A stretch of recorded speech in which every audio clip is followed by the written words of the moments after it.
우리 아들 보고를 한다는 노래를 계속 부르더라고요.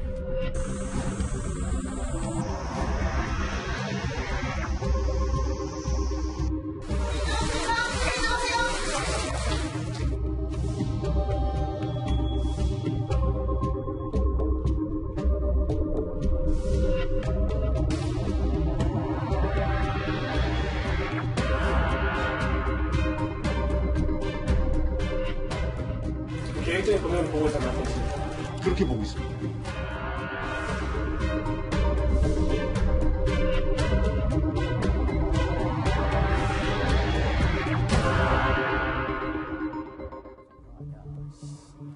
이혼을 한 뒤 2년 동안 보지 못하던 어린 아들을 만나러 가는 길이었습니다. 그 어느 때보다도 들떠있던 순간이었는데요. 하지만 그토록 염원하던 어린 아들을 만난 뒤에 이 남성은 끝내 집으로 돌아오지 못했습니다. 그리고 그 자리에 함께 동석했던 전 아내는 자신이 그 남편을 살해했다라고 진술한 뒤에 일체 입을 다물고 있습니다. 도대체 이들에게 어떤 일이 있었던 것일까요? 장 기자님. 먼저 이 모습 잠시 보고 이어가겠습니다.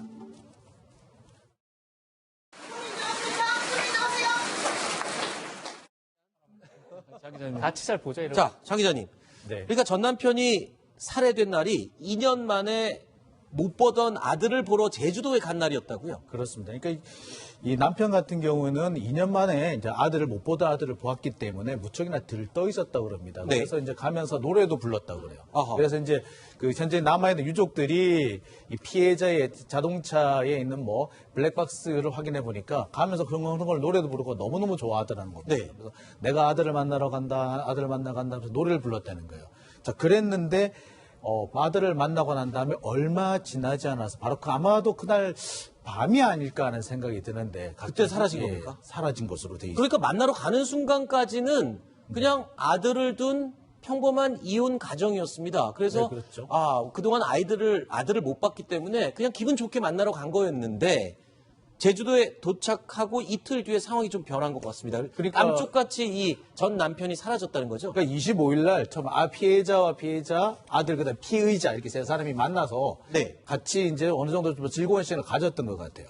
그러고 있다가 이제 마트를 갔다가 이제 펜션에 입시를 하게 되는데 그 뒤에 갑자기 아들이 퇴실을 하는데 사라져 버리는 겁니다. 네. 자, 그러고 난 다음부터 그 피해자 역시도 정확하게 행적이 확인되고 있지 않는 겁니다. 아하. 바로 그 이후부터 끊어지고 났는데 바로 27일 이틀 뒤에 피의자 이거 여성이죠. 여성이 여행용 가방 2개를 들고 펜션을 퇴실합니다. 아하. 그리고 그 다음 날 완도행 배를 타고 제주도를 떠나게 되는 거죠. 네. 자, 이 과정에서 보면은 자, 사람들이 제가 볼 때는 그렇습니다. 이 여행용 가방 2개에 뭔가 비밀이 숨겨져 있지 않을까 하는 생각을 해보게 됩니다. 자, 피해자인 전 남편의 행적은 어디에서도 찾을 수가 없었습니다. 그 대신에요, 수상한 흔적들만 그대로 드러나고 있는 상황입니다. 마지막으로 머물렀던 펜션과 피의자에게서요, 범죄 흔적이 고스란히 남아 있었습니다. 네. 자, 박준 변호사님, 어떤 흔적들이었습니까? 지금 이 남편 피해자의 시신에게 발견되지는 않았습니다. 그렇지만 아주 유력한 피의자에게 남은 범죄 흔적이 있는데요. 네. 특히 모텔입니다. 무인 모텔에 루미놀 반응이라고 경찰이 그 시약 검사를 해보니까 다량의 혈흔이 발견이 된 겁니다. 특히 혈흔 자체가 비산혈로 남을 찔렀을 때, 그럴 때 발생하는 혈흔이 발견이 됐고, 또 이 피해 차량에 흉기가 발견됐기 때문에 이 경찰이 추궁을 하니까 내가 살해를 했다. 그렇지만 유기 장소라든지 이런 거에 대해서는 일체 말을 하고 있지 않은 그런 상황입니다. 그렇군요. 조금 전에 나온 그 보도에 따르면은 네. 완도행 배를 타고 가다가 바다에서 버렸다 이렇게 주장을 하고 배를 타고 가다가 바다에다가 그래서 경찰 남편의 시신을 현재는 버렸다고 진술한다. 경찰은 지금 그래서 이 시신을 좀 찾아달라고 해양경찰한테 요청을 했다고 합니다. 그렇군요. 자, 이 피의자는요, 전 남편을 살해했다는 사실은 경찰에 모두 시인을 했습니다. 하지만 그 구체적인 살해 동기라든가 구체적인 유기 장소에 대해서는 언급을 하지 않고 있습니다. 조금 전에 들으신 것처럼 완도행 배에서 어느 지점인지는 모르지만 바다에 그냥 던졌다라는 말만 한 상태인데요. 2년 만에 아들을 만나기 위해서 들뜬 마음으로 집을 나섰던 이 전 남편은 대체 왜 이 끔찍한 범행에 직면해야 했을까요? 운전하면서 노래를 부르더라고요, 계속.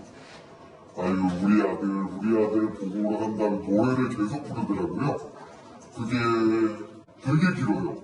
여러 컷에 걸쳐져 있고, 그리고 이런 발음도 있어요. 우리 아들만 아니었으면 여기까지 내가 왜 왔을까, 이 몽고프 같은. 근데 하나 궁금한 게 있습니다, 장 기자님. 아니, 이혼한 지 2년 됐는데 아무리 이혼을 했다고 해도 어떻게 2년 동안 친자식을, 아들을 보지 못했던 겁니까? 보통 양육권을 가지고 있는 사람이 네. 내가 보여주지 않겠다라고 거절해버리면 이게 아하. 법률적으로는 반드시 보여줘야 되는데 면접을 할 수 있는데 현실적으로 불가능한 사례가 왕왕 있습니다. 네. 특히 이번 사건 같은 경우에 이제 어머니죠. 고모 씨 같은 경우에 이제 이번 현재 피의자죠.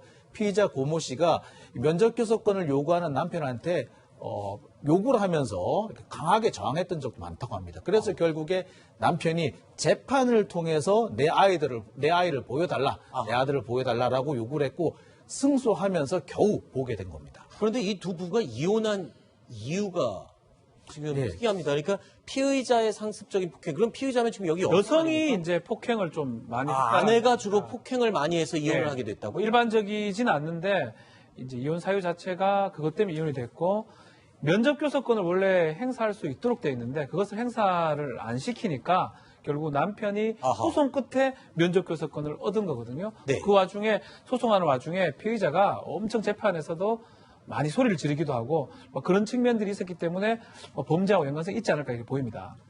그런데요, 이혼 후에도 이 감정의 골은 점점 더 깊어만 갔습니다. 그리고 2년 만에 전 남편이 아들을 보러 왔던 그날, 피의자는 전 남편을 살해하기로 결심을 하고 실천에 옮긴 것이 아닌가라는 추측이 강하게 들고 있습니다. 양육권을 놓고 이제 서로 상당히 다툼이 격화됐던 거는 지금 확인이 되기 때문에 끔찍한 상황까지 전개된 근본적인 동기는 이혼과 헤어지는 것과 양육자를 누구를 하느냐 하는 갈등, 그것이 이제 제일 주요한 이유가 됐다. 자, 양육권 갈등은 분명히 있었던 것 같습니다. 하지만 이 갈등이 과연 이 갈등만으로 끔찍한 범행을 불러오는 동기가 됐을 것이다 라고 생각하기에는 조금 석연치 않은 지점이 있습니다. 자, 피의자, 이 여성을 둘러싼 석 달 전의 사건에 시선이 쏠리는 이유도 이 때문입니다. 석 달 전에 김태현 변호사님, 예. 도대체 무슨 일이 있었던 겁니까? 이 사람이 지금 그 숨진 피해자와 네. 이혼하고 현 남편과 재혼해가지고 청주에서 이제 살고 있다고 해요. 네. 근데 그 현 남편이 전처와의 사이에 난 아들이 있었어요.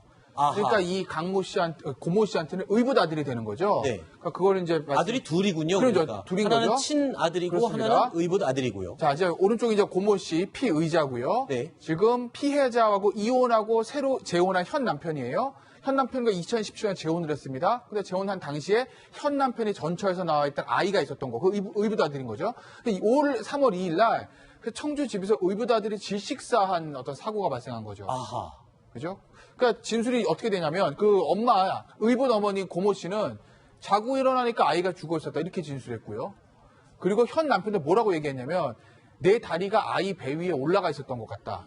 아하. 그러면 자다 보니까 어떻게 하다가 그렇게 됐다는 거잖아요. 그러니까 고의에 의한 살인이 아니라는 거죠. 그래서 일단 외상 등의 타살 혐의점이 발견이 안 돼서 일단 현재 아직까지 수사가 가지고 완결된 거는 아닌데 네. 정확한 사인까지도 특정이 안 됐다고 합니다. 자, 의붓 아들이 숨진 것에 대해서는 더 밝혀져야 할 부분들이 좀 남아 있습니다. 전 남편 살해 사건과의 연관성이 있다고 볼 수는 없는 상황인데요. 하지만 전문가는 의붓 아들이 숨진 사건이 피의자의 범죄를 촉발하는 요인은 될 수 있을지도 모른다는 분석을 내놨습니다. 정신적으로 좀 불안정한 측면이 있는, 예를 들자면 뭐 성격장애거나 뭐 이런 것들이 있었을 시에 본인의 불행의 원죄가 있던 사람에게 대한 보고까지 좀 괴이한 형태이긴 하나 사실은 잘못된 기인을 시킬 수 있는 여지는 있다고 보이거든요. 그나마 남아있던 자식에 대한 친권을 비호하겠다라는 비정상적인 동기를 촉진했을 그런 가능성도 완전히 배제하기는 어렵습니다. 두 사건이 직접적으로 인과관계가 있는 건 아니지만 자기 나름대로 그 두 사건이 심리적으로 아마도 어느 정도는 연관성이 있고 아이의 죽음이 일종의 촉발 요인 같은 게 되었을 수 충분히 있겠다. 장영준 기자, 사실 이 내용을 살펴보면 이 전 아내의 범행 계획이 워낙 치밀해서 이건 명백한 계획살인이다 이렇게 볼 수 있는 부분이 많죠. 많습니다.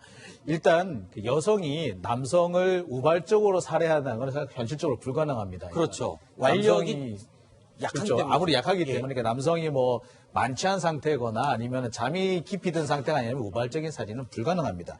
근데 이 사건 같은 경우는 더욱더 여러 가지 그 계획을 했다라는 그 정황들이 드러나요. 그러니까 남편 모르게 이 CCTV가 없는 무인 펜션을 예약을 했다는 점. 네. 그다음에 남편하고 자신하고 이렇게 차량을 두 대를 이용해서 이동을 하다가 남편 차량은 인근의 마트에 차를 세워놓고 네. 자신의 차를 이동하게 했다든가. 그다음에 범행 이후에 깨끗하게 그 펜션에 있는 방을 깨끗이 치웠다든가. 그다음에 아마 시신이 들었을 걸로 예측이 되는데 여행용 가방을 준비를 한 것, 그다음에 여행용 가방을 끌고 나간 것, 이런 것들을 볼 때 아마도 이 철저하게 이미 살해뿐만 아니라 시신의 유기까지도 계획을 하고 장소의 어떤 은폐까지도 계획을 하고 움직이지 않았느냐 이런 생각이 듭니다. 아니 그런데 좀 의문스러운 부분이요. 아무리 계획을 철저하게 했다고 하더라도 신장 160cm의 왜소한 여성이 어떻게 전 남편을 살해하고 시신까지 유기할 수가 있느냐라는 부분입니다. 이 부분에 대해서요, 범죄 전문가는 범죄의 의지가 충분히 있다면 여성 피해자 혼자서도 이런 범행을 저지를 가능성이 있다라는 분석을 내놨습니다. 혼자서 계획을 다 한 것으로 보여요. 대면하지 않고 방을 구할 수 있는 그런 모텔을 선정하거나 CCTV에 이동 경로나 이런 것들이 찍혀 있는 거 보면 제3자가 끼어든 여지는 확인이 안 되거든요. 그렇기 때문에 단독 범행이면서 계획 범행이 아니었느냐. 캐리어가 있으면은 체중을 현저히 분산시킬 수 있는 여지는 있다고 보이거든요. 아주 분명하게 살해 동기와 완전 범죄에 대한 의지가 있다면 지금 여자 혼자 몸으로 완전히 불가능한 범죄는 아니다라고 보입니다. 더군다나 주변이 전부 이제 바다이다 보니까 유기하는 것도 혼자서도 할 수 있는 여지는 없지 않다. 이렇게는 보이는데 문제는 이제 그런 것들이 입증이 되려면 지금 시신을 일부라도 찾아야 혐의점이 어느 정도는 입증이 될 것이다. 이렇게. 자, 이 사회부 기자들한테는 굉장히 익숙한 단어인데 시신 없는 살인 사건. 네. 이런 예가 굉장히 왕왕 일어나거든요. 그런데 궁금한 게 하나 있습니다. 지금 들으신 대로 피해자의 혐의를 밝히기 위해서는 남편의 시신을 찾는 게 지금 급선무인데 아까 말씀하신 대로 장 기자님께서 말씀하셨는데 완도행 배 위에서 바다에 버렸다 이렇게 진술했어요. 근데 하나 의심스러운 게 있습니다. 왜냐하면 오히려 수사에 혼선을 주기 위해서 완도행 배에서 버렸다라고 한 게 아닐까 의심이 드는데 왜냐하면 배 위에 사람이 많을 텐데 그 큰 가방을 어떻게 혼자 가서 그걸 버리냐는 거죠. 생각보다 이렇게 여객선에서 혼자서 뭔가를 버린다는 게 불가능할 수가 있습니다. 그렇죠. 그리고 이 가방 자체가 대단히 크기 때문에 네. 그 뭔가를 버린다면 분명히 누군가의 목격이 됐을 겁니다. 네. 그리고 요즘에 모든 그 여객선들은 CCTV가 다 있습니다. 그러니까 분명히 다 거기서 버렸다면은 발견됐을 겁니다. 아마도 제가 볼 때는 이 피해자가 완도행 배에서 버리려고 했으나 여러 가지 사유로 불가능하게 되자 다른 곳에 유기를 해놓고서 지금 범행을 은폐하기 위해서 이런 거짓말을 하고 있지 않을까. 그렇죠. 라는 생각이 듭니다. 네. 가능하다면은 제주도에는 없을 가능성이 있습니다만 일단 그 완도에 와서 어디론가에 유기했을 가능성이 크다고 봐야 되겠죠. 네. 아직까지 이 사건은요, 시신 없는 살인 사건으로서 미스테리에 빠진 사건입니다. 가장 먼저 이 피해자의 시신을 빨리 찾는 것이 이 수수께끼를 풀 수 있는 시작이 될 것 같습니다.